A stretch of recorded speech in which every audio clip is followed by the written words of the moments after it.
আজকে আমি রান্নার ভিডিও নিয়ে আসিনি।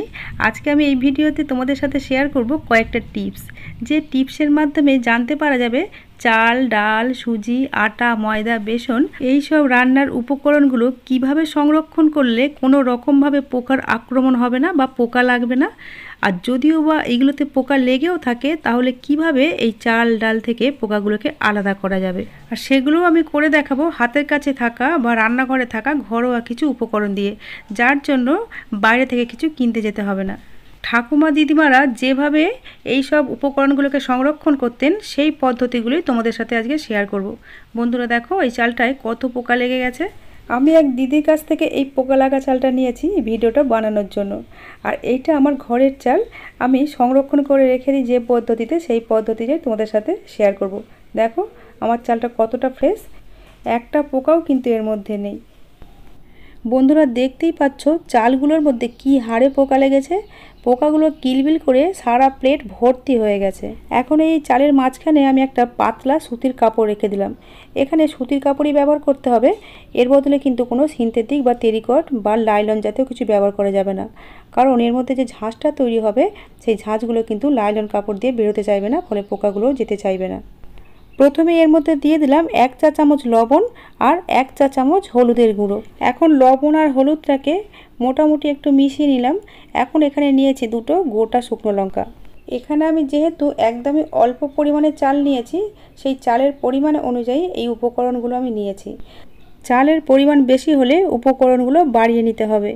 শুকনো লঙ্কাগুলোকে আমি ছিঁড়ে ছিঁড়ে দিলাম, গোটা দিলে কিন্তু হবে না, ছিঁড়েই দিতে হবে। আর সাথে একটা তেজপাতাকে ছিঁড়ে দিয়েছি, আর নিয়েছি 4-5টা লবঙ্গ। লবঙ্গগুলোকেও এর মধ্যে দিয়ে এইবারে সুতির কাপড়টা ধরে এটা একটা পুঁটুলি তৈরি করে নিতে হবে। আমি এইভাবে ভাঁজ দিয়ে একটা রাবার দিয়ে এটাকে এঁটে দিলাম।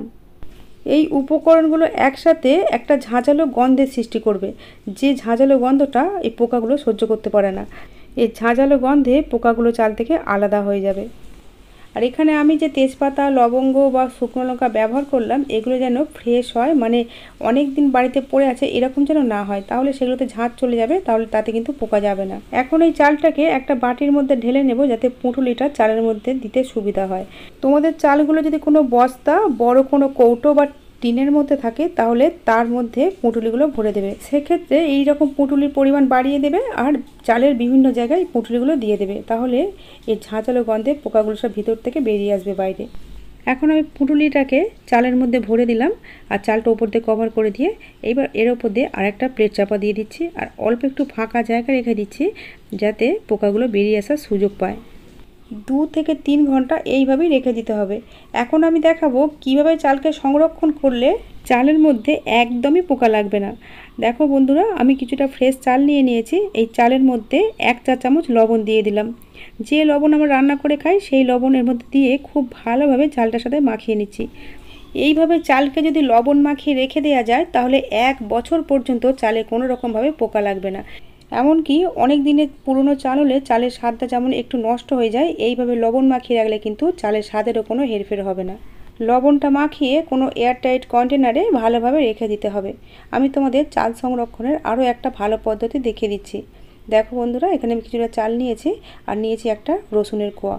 রসুনের কোয়াগুলোকে এইভাবে ছাড়িয়ে নিতে হবে, মানে খোসা ছাড়াতে হবে না, গোটা রসুন থেকে কোয়াগুলোকে এইভাবে খুলে খুলে নিতে হবে। এখানে আমি অল্প কোটা চাল নিয়েছি, তাই এতগুলো রসুনের কোয়া লাগবে না। যদি চালের পরিমাণ 1 বস্তা হয় তাহলে সেক্ষেত্রে 2 থেকে 3টে গোটা রসুন লাগবে।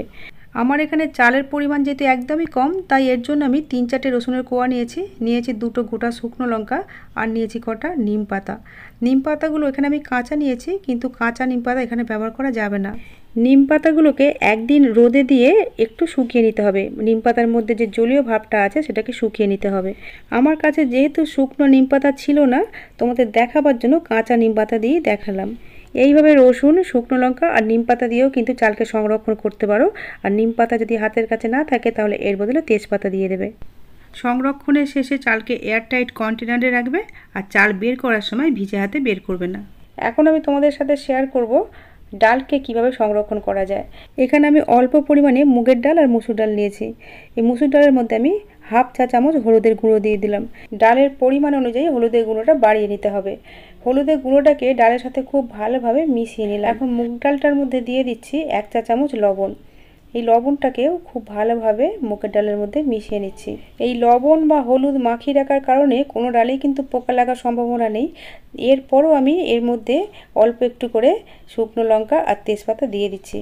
আর এইভাবে যদি লবণ হলুদ না মাখিয়ে সংরক্ষণ করতে চাও ডালকে, তাহলে কোনো প্যাকেটের মধ্যে ভালোভাবে মুখটা বন্ধ করে ফ্রিজের মধ্যে রেখে দেবে। তাতেও কিন্তু কয়েক মাস ডালগুলো ভালো থাকবে, কোনো রকম পোকা ধরবে না। এই ডালগুলোকেও একইভাবে এয়ারটাইট কন্টেনারে রেখে দিতে হবে।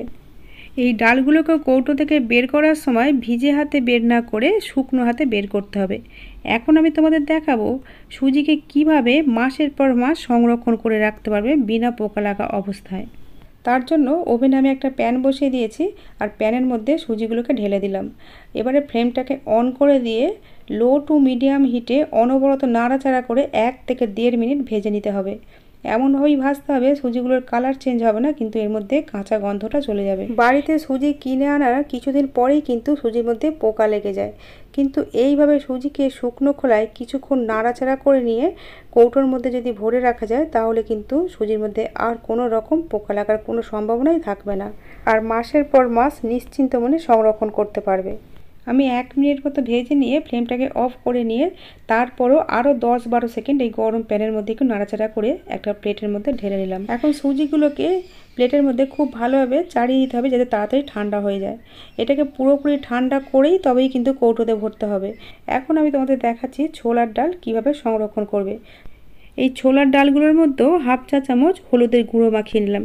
এই হলুদ গুঁড়োটা মাখিয়ে নেবার ফলে ছোলার ডালের মধ্যে আর পোকার আক্রমণ হবে না। খুব ভালোভাবে হলুদটাকে ছোলাগুলোর সাথে মাখিয়ে নিয়েছি। এখন এটাকে এয়ারটাইট কন্টেনারে ভরে রাখতে হবে। আর সবশেষে বলে রাখি বন্ধুরা, এই ডালগুলোকে যদি সুজির মতোই শুকনো খোলায় একটু করে ভেজে নিয়ে রেখে দেওয়া যায়, তাহলেও কিন্তু পোকা লাগার সম্ভাবনা অনেক কম থাকে। এখন আমি তোমাদের দেখাবো ময়দা কিভাবে সংরক্ষণ করবে। একই পদ্ধতিতে আটা বেসনও সংরক্ষণ করতে পারবে। আমি এখানে কটা এলাচ নিয়ে নিয়েছি। এই এলাচগুলোর মুখটা হালকা করে খুলে এর মধ্যে দিয়ে দিচ্ছি।